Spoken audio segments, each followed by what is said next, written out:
Waves basically आप सब जानते हैं, हम सब जानते हैं कि महाराष्ट्र और मुंबई क्रिएटिव इकोनॉमी के कैपिटल रहे हैं। कई ऑलमोस्ट 100 साल से अधिक का इतिहास है क्रिएटिव इकोनॉमी में। मुंबई एक कैपिटल रहा है।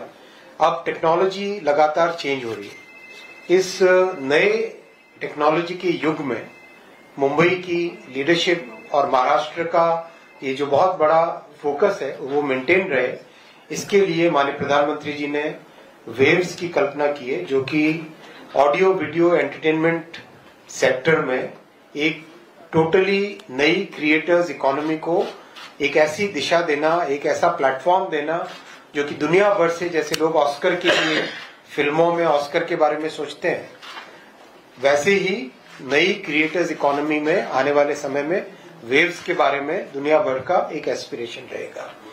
तो उसका बहुत अच्छा अभी डिटेल रिव्यू हुआ। मैं धन्यवाद देना चाहूंगा माननीय मुख्यमंत्री जी को। आपकी टीम ने कंप्लीट एक तरीके से वन टीम की तरह काम किया है। वैसे भी डबल इंजन की सरकार है, तो एक बहुत अच्छा कोऑर्डिनेशन है। मैं रिक्वेस्ट करूंगा माननीय मुख्यमंत्री जी से आप इस विषय को रखें। माननीय केंद्रीय रेल्वे आणि इन्फॉर्मेशन ब्रॉडकास्टिंग मंत्री श्री अश्विनी वैष्णव जी, सन्माननीय मुख्य सचिव आणि भारत सरकारचे INB सचिव श्री जाजू जी, मी सर्वात पहिल्यांदा माननीय रेल्वे मंत्र्यांचे मनापासून आभार मानतो की आज एक अतिशय महत्त्वाच्या लिंकचं या ठिकाणी त्याची सुरुवात त्यांच्या माध्यमातून होते आहे। गोंदिया बल्लारशाह रेल्वे लाईनचं दुहेरीकरण, ज्याकरता 4,819 कोटी रुपये हे केंद्र सरकारने या ठिकाणी दिलेले आहेत आणि यामुळे निश्चितपणे जो विदर्भाचा भाग आहे त्याला एक मोठा फायदा होणार आहे आणि विशेषतः छत्तीसगड आणि तेलंगणाशी जो व्यापार आहे, व्यवहार आहे, हा विदर्भाचा वाढण्याच्या दृष्टीनं ही एक अत्यंत महत्त्वाची लाईन आहे। कारण आपल्याला माहिती आहे की गोंदिया अशा ठिकाणी आहे की जिथनं मध्य प्रदेश आणि छत्तीसगड या दोघांची बॉर्डर आहे आणि पलीकडे बल्लारशाहपासून तेलंगणा आणि तिकडे आंध्र प्रदेश आपल्याला मिळतो। त्यामुळे अतिशय स्ट्रॅटेजिक अशा प्रकारची ही जी लाईन आहे ती या ठिकाणी खरं म्हणजे आज मंजूर झाली, त्याबद्दल मी मनापासून आभार माननीय मंत्री महोदयांचे मानतो। सर, त्यांनी सांगितलं की जवळपास 1,73,000 कोटी रुपये केंद्र सरकार रेल्वे इन्फ्रास्ट्रक्चरमध्ये महाराष्ट्रामध्ये खर्च करते आहे आणि विशेषतः 132 स्टेशन्स महाराष्ट्रातले केंद्र सरकारने रेल्वे मिनिस्ट्रीने रिडेव्हलपमेंट करता घेतलेले आहेत, ज्यामध्ये आपलं छत्रपती शिवाजी महाराज टर्मिनस देखील आहे आणि महाराष्ट्रातले जवळजवळ सगळे महत्त्वाचे स्टेशन्स याचं वर्ल्ड क्लास स्टेशन्समध्ये ट्रान्सफॉर्मेशन हे रेल्वे विभागाच्या माध्यमातून होत आहे।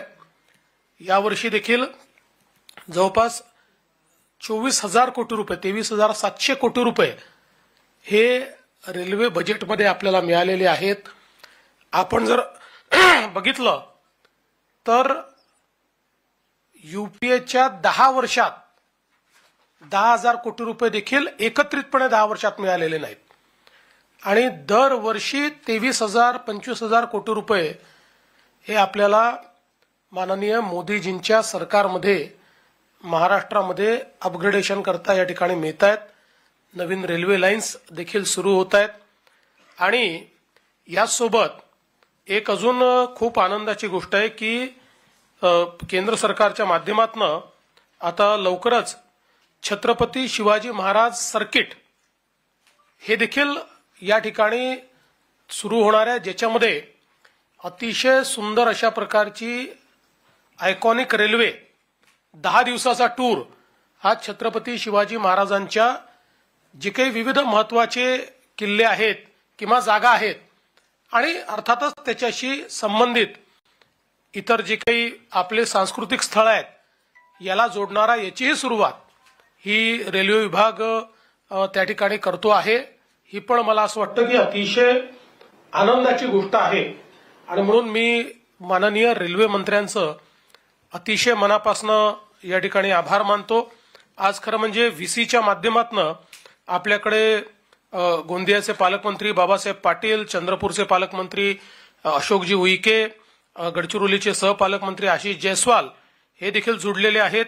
गोंदियावरनं आपले जे खासदार आहेत आणि माजी मंत्री प्रफुल्लभाई पटेल हे देखील जुडलेले आहेत. आमदार विनोद अग्रवालजी, विजय रांगडालेजी, कीर्तिकुमार भांगडियाजी, सुधीरभाऊ मुनगंटीवारजी, किशोर जोरगेवारजी असे सगळे लोक हे वेगवेगळ्या ठिकाणून लिंकवर या ठिकाणी जुडलेले आहेत.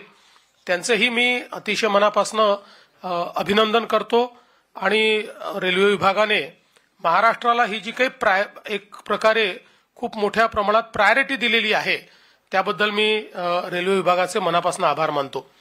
यासोबत आत्ताच माननीय मंत्री मोदयांनी वेव्हचा उल्लेख केलेला आहे.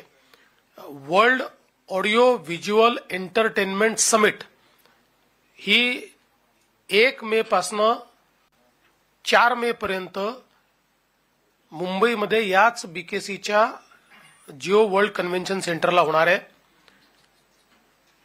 जगातली क्रिएटिव्ह इकॉनॉमी मधली सगळ्यात मोठी समिट ही असणार आहे. 100 पेक्षा जास्त देशातनं त्याच्यामध्ये काही हेड ऑफ द स्टेट्स, काही महत्वाचे मंत्री आणि अर्थातच क्रिएटिव्ह इकॉनॉमी मधले वेगवेगळ्या प्रकारचे जे प्रायव्हेट प्लेयर्स आहेत असे सगळे हुज हू ज्याला आपण म्हणू शकतो ते या वेव्हजला या ठिकाणी येणार आहेत. आणि माननीय प्रधानमंत्री महोदयांची इच्छा आहे की दरवर्षी हा इव्हेंट क्रिएटिव्ह इकॉनॉमीचा भारतामध्ये होईल, इथेच आपल्याकडे होईल.